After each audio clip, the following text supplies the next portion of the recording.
maisha ya dunia aliyotuwekea Mwenyezi Mungu Subhanahu wa Ta'ala,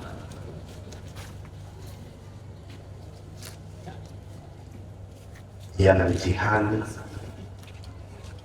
yana changamoto na yana mazuri kede kede. Shida ni kwamba mazuri yana password, ameyafanya mwenyewe Rabbul Izzati wal Jalal. Yale mazuri kayaficha na kayawekea password. Ili uyapate ni lazima uzijue password, na moja katika password ya maisha aliyotuwekea Rabbul Izzati wal Jalal haikuwa na shauri, ni salama.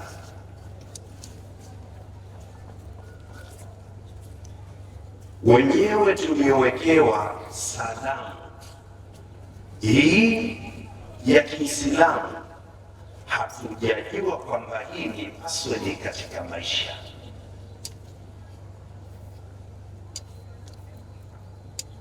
Ni mfumo wa Qur'ani.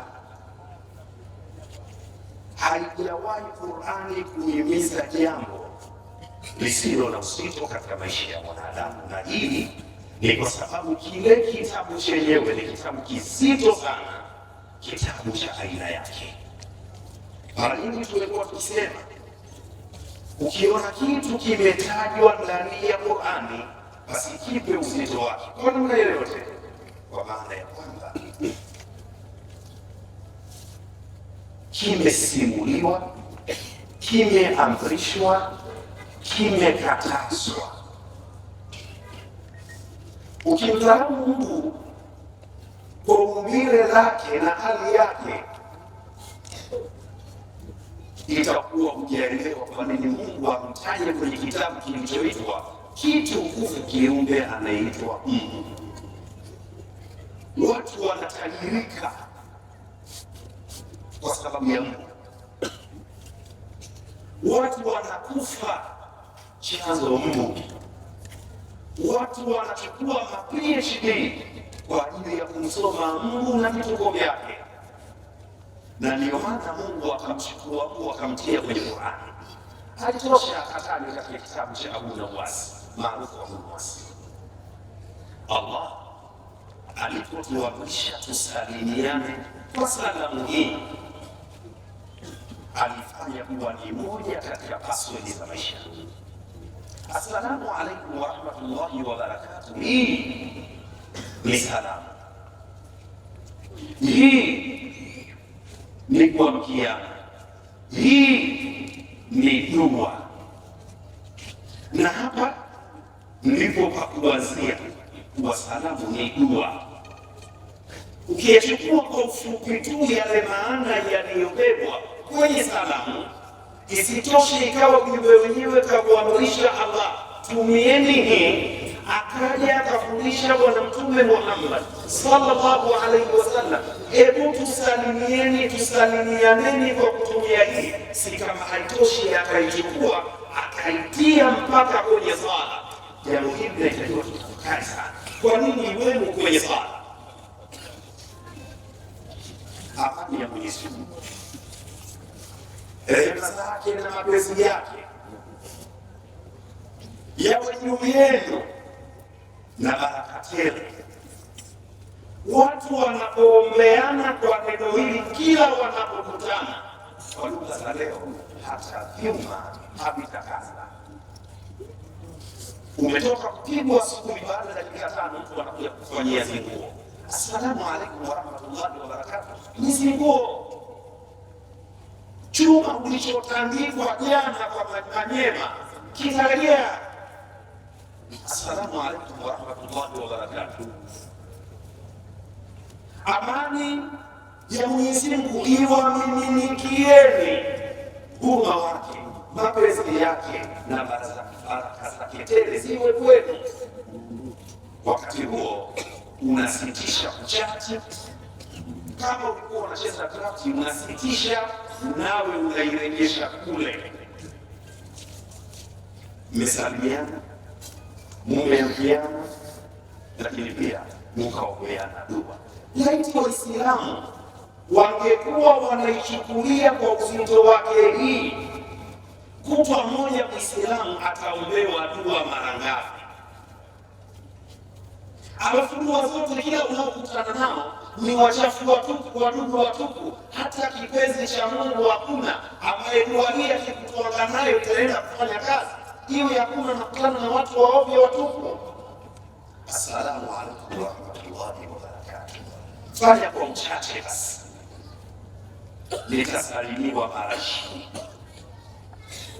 Mtakutana na watu 20 kutwa nzima mpaka nalala. Maanake umefanyiwa dua, umefanyiwa ziguo na watu 20. Mungu hii akaihimiza, bali akasema ikija kwa uchache inogeshe 86 sura ya 4 Surati Nisa. Allah anaitaja aya 86 sura ya 4 Surati Nisa. Tatizo Waislamu wa leo hatuishi sana na Qur'an, na ndio maana hata stori zetu tuko tayari tusimulie watu tu, lakini Qur'ani yenyewe ambayo ndio mstari ya maisha watu watuingii kwenye Qur'ani. Maisha ya mwanadamu yanatakiwa yakajifiche kwenye mstari ya Qur'ani. Idha uyitum bitahiyati hayu bi ahsana minha au rudduha. Sikiliza ya mwisho la aya, inna Allaha kana bikulli shay'in hasiba. Pindi pale itakapotokea mumesalimiwa, mumeamkiwa bitahiyatin, tanwinu ta'zimi wa tafkhim, kwa maamkizi masito ya kipekee, maamkizi ambayo, salamu ambayo, dua ambayo Allah kwa kuipenda kaiweka mpaka peponi. Tahiyatuhum fiha salam. Uzito wa kitu hiki kimewekwa peponi, nyinyi mnashindwa kukitumia duniani, tunashinda.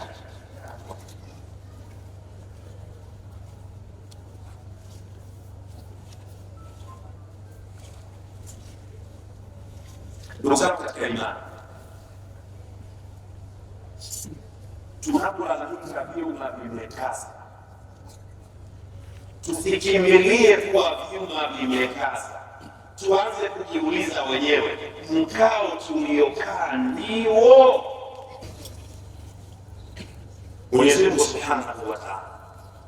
Ndugu zangu katika imani, hatujazinduliwa na maamkizi yetu ya tamaduni zetu, makabila yetu, ya taifa letu. Pia tuna maamkizi yetu sisi, na hasa sisi watu wa Bwana. Sio haramu. Ukisoma vibaya utaamini kuwa ni haramu kumwambia mzee wako shikamoo. Umesoma vibaya. Lakini hayo yatanguliwe na hii, hayo yatanguliwe na hii, assalamu alaikum wa rahmatullahi wa barakatuh. Alafu yapate mengine, ikiwa ya Nigeria yafuate huko. Nyumba zetu, watoto wako kwa wajukuu, sio kumekucha kama unawaka shio. Baba, mama, hebu ieneze kwanza salamu ndani ya nyumba aliyoileta Allah Subhanahu wa Ta'ala kwetu, kuwa ni maamkizi, kuwa ni salamu, lakini pia ndiyo dua ya vyuma vilivyokaza. Amani ya Mwenyezi Mungu iwe kwenu, mapenzi yake, huruma wake pia na baraka tele zikumilikieni. Mtoto anamwambia baba, mtoto anamwambia mama, mtoto anamwambia mjomba, mtoto anamwambia shangazi, eti salamu nayo tunamwachia mwalimu wa madarasa. Hata hili nalo baba umsomeshi mwanao, umfunie nalo mwalimu wa madarasa, assalamu alaikum wa idha uyitum bitahiyati. 86 sura ya 4 An-Nisa. Ikitokea mmeamkiwa kwa maamkizi yale yaliyo mazito ya kipekee, msipotezee fahamu mara moja. Amkieni nani? Biasana minhu, kwa kutumia yaliyo mazuri zaidi kuliko ulivyo. Kama sema asalamu alaykum, mnaonesha wa alaykum assalam wa rahmatullahi wa barakatuh, unapata thawabu, unakuwa umemsalimia, unakuwa umemwombea dua. Yule hatoitupa na yeye lazima atairejesha. Wadhani tukiombeana katika maisha yetu nini kinatokea? Lakini Mtume Muhammad alipokuja kuieleza hii umuhimu wake, achana ya kuwa ni salamu, achana ya kuwa ni dua pasodi ya maisha, lakini pia Mtume sallallahu alaihi wasallam aliwaambia wanafunzi wake, ndio tuambiwa sisi, kwamba salamu ni chombo katika vyombo vya kuzoesha na kutengeneza nyoyo hata watu wakapendana. Hal adullukum ala shay'in idha fa'altumuhu tahabatum afshu salama bainakum. Hivi hamko tayari nyinyi nikakuelekezeni kitu mkikishika sawa sawa hicho? Si kwamba itakuwa mmeamkiana tu, si kwamba itakuwa mmeombeana dua tu, lakini mtatengeneza mapenzi kati yenu. Ikitokea mshuro ndio tumesalimiana, hiyo salamu kutoka moyoni. Maana tumesema salamu alaykum ni dua, inawezekana tukaombeana kutwa mara milioni, sio 10 tena. Mbona vyuma vilegei? Salamu hazitoki ndani. Siri ya mafanikio ama huwika ndani ya nyoyo, na ndio maana alipotoa tangazo laqad radiyallahu anil mu'minin idh yubayyi'unaka tahta shajara, nini kilitokea? Fa'alima ma fi qulubihim.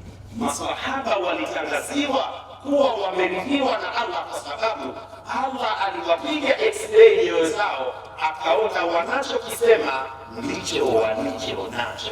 Wakati unamwambia ustadhi sika salamu alaikum, kweli imetoka mdomoni au ile salamu alaikum inapata kabusu shezi wapi tu? Swali Mtume Muhammad, inatoka salamu ukabusu mkono pengine na ukamnyanyikia ile ya Islami, unajifanya hadi ya shekhi wetu nasema shezi wapi tutoka pale. Salamu zetu haziwezi kutoka masudi ya maisha. Mungu hawezi kutuamisha jambo likawa halina maana. Waislamu wa leo ukweli wetu ni mdogo. Leo nafika mahala niliongea na siku kama 4 zilizopita, inafika wakati watu wanakaa bwana, twende kwa Sheikh Uthman tukatengeneza jambo tukiwela mimi simkuzi nitakuya na natoa, ukimwambia tu anatoa haya. Yaani watu wakisaidiwa wanamwona anayesaidia mkuzi. Alafu mkionana mnapeana salamu. Yaani ukitandika maneno, yaani jamani itakui atoa kuela. Akina kikutana naye, assalamu alaikum. Hii shida. Tuwe ni wa kweli kwenye dini, tutafanikiwa kwenye maisha. Habari ya kuridhika maisha yawe magumu eti tukafanikiwe peponi, washehe wa misi na uhakika, kwa sababu kada nfaku ayakuna najari, kupata pepo kirahisi ni ngumu, lakini kwa sababu pepo sio mepia yetu, mepia Allah, pepo inakuwa nyepesi, mpango wa noti ukiwepo. Lakini vipi tutapata noti? Tupendane, tupeane salamu za kikweli, zitoke ndani ya nyoyo, glisi zipatikane, mipango ilegee, mipango ipate kwenda. Haiwezi ikaenda mipango mambo yakawa mazuri kama pepo hakuna. Maisha haya sio maisha ya kina Sayyidina Abubakari, wala sio maisha ya kina Sheikh Abu bin Khatibu, kwamba wanafunzi na ulindo wanapeleka 10 za mpunga kwa shehe. Maisha haya shehe tafuta mwenyewe. Wassalamu alaikum warahmatullahi wabarakatuh.